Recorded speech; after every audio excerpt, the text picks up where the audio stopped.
Hello friends, today's my topic is related to zero conversion balance। क्या होता है, कभी कभी क्लाइंट किसी अदर सॉफ्टवेयर में वर्क करता है और वो चाहता है कि उसका अब बिजनेस वो जीरो में स्टार्ट करे। तो जीरो सॉफ्टवेयर में बिजनेस स्टार्ट करने के लिए उसे ओपनिंग बैलेंस डालना होता है, जिसे हम जीरो में कन्वर्जन बैलेंस कहते हैं। अब इस कन्वर्जन बैलेंस को जीरो में डालने के दो तरीके होते हैं। फर्स्ट होता है मैनुअली, मतलब वन बाय वन एक एक ट्रांजेक्शन का हम बैलेंस डेबिट या क्रेडिट डालेंगे। एंड सेकंड होता है इंपोर्ट, मतलब हम CSV फाइल को डायरेक्ट इंपोर्ट करके भी कन्वर्जन बैलेंस डाल सकते हैं। मैं आपको इस वीडियो में दोनों तरीके बताऊंगा। तो देखिए, सबसे पहले हमको जीरो में जाना है, जीरो लॉगिन कर लेना है। लॉगिन करने के बाद सबसे पहले अकाउंटिंग में हम जाएंगे। अकाउंटिंग में जाने के बाद आपको अकाउंट सेटिंग में जाना है। आपको यहाँ दिखेगा कन्वर्जन बैलेंस, क्लिक करेंगे तो ये हमारा जो ऑप्शन है वो है मैनुअल ऑप्शन। कन्वर्जन की डेट डालना होगी, क्लिक करेंगे तो यहाँ पर आपको डेट वो डालना है जिस ईयर का ओपनिंग बैलेंस आप लाना चाहते हैं। जैसे मुझे अगर अकाउंट्स की बुक बनाना है जुलाई 2024 से 2025 के लिए, तो मुझे यहाँ पर जुलाई 2024 करना पड़ेगा।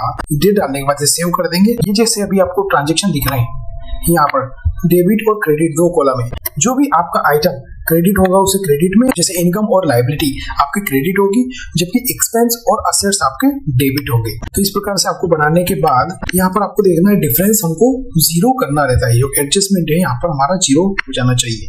जब ये जीरो हो जाएगा तो आप सेव कर देंगे।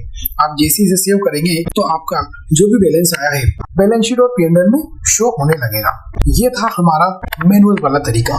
अब मैं आपको बताता हूँ CSV फाइल के थ्रू हम इसे कैसे इंपोर्ट कर सकते हैं। तो यहाँ CSV फाइल का तरीके के लिए हमको जाना पड़ेगा अकाउंटिंग में। अकाउंटिंग के अंदर चार्ट ऑफ अकाउंट में, चार्ट ऑफ अकाउंट में जाने के बाद आपको यहाँ पर एक्सपोर्ट करना है जो हमारी चार्ट ऑफ अकाउंट की फाइल होती है उसे। ओके, अब जब एक्सपोर्ट होगी इसे खोलेंगे। खोलने के बाद आपको इसमें कुछ कॉलम्स दिखेंगे। लास्ट में जो आपको दिख रहा है बैलेंस का कॉलम है, बैलेंस या डाल रहे हैं उसको। अगर वो इनकम है, ये मतलब उसका क्रेडिट इफेक्ट देना है तो उसे हमको यहाँ माइनस में डालना पड़ेगा, और अगर उसका डेबिट इफेक्ट देना है तो हमें उसे सिंपली प्लस में डालना पड़ेगा। और दूसरा आपको ये देखना है कि अकाउंट कोड आपको अगर क्रिएट करना है तो यहाँ आपको नया अकाउंट कोड भी क्रिएट करना पड़ेगा पहले से।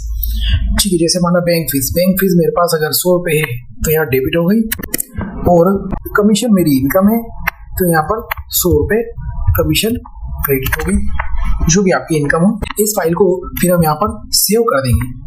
सेव करने के बाद हमको इंपोर्ट पर क्लिक करना है। सेव करने के बाद जो एक्सपोर्ट था उसी के पास में इंपोर्ट का बटन है, इंपोर्ट पर क्लिक करेंगे और यहाँ पर हमसे पूछ रहा है does the file you are importing content accounting balance, तो हमको यहाँ पर यस करना है क्योंकि हमको अकाउंटिंग बैलेंस इंपोर्ट कर रहे हैं। तो यहाँ कर देंगे।